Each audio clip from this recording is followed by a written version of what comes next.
Another official unveiling of the Samsung Galaxy S24 has been made in addition to the specifications, features, and pre-order deals. Prior to the reveal, let's talk about the Galaxy S24 presale specifics. Those who place an early order will receive a free double storage upgrade in addition to savings on the Galaxy Watch and Buds. Mystery Lupin has leaked a number of AI capabilities on Twitter, including live translation, which will allow us to communicate and translate across languages instantly from within the Samsung mobile app.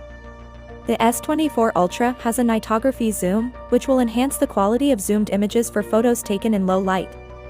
We also have Generative Edit, which works similarly to Google's Magic Eraser but uses AI generative fill to move, add, or delete objects from your photographs. Additionally, Ice Universe has tweeted that the Galaxy S24 Ultra will support 4K videos at 120 frames per second, that is twice as fast as its predecessor. This 200-megapixel wide-angle camera will undoubtedly be used for this, and it's fantastic for those of you who want that incredibly smooth slow-motion photo.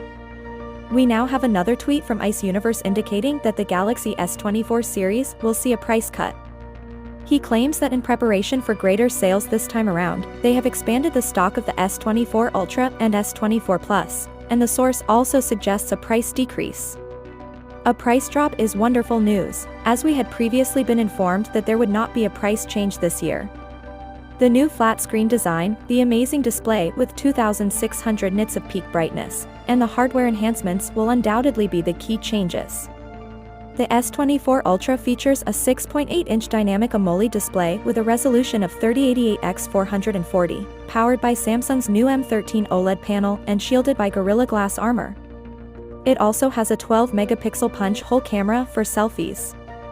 On the back, there is a 200-megapixel primary camera, a 12-megapixel ultra-wide, a 50-megapixel 3x telephoto, and a 10-megapixel telephoto with 10x optical zoom. Contrary to earlier rumors, the Snapdragon 8 Gen 3 will power the S24 Ultra and S24 Plus. Only the S24 and S24 Plus will continue to use the Exynos. Additionally, the S24 Ultra sports up to 12 GB of RAM and up to 1 TB of storage, both of which are UFS 4.1. With its 5000 mAh battery, the S24 Ultra can be fully charged in just 30 minutes, going from 0% to 65%. Finally, what are your thoughts about it? So without being said, let me know your thought in the comment below, and if you are new here, please subscribe. Peace out.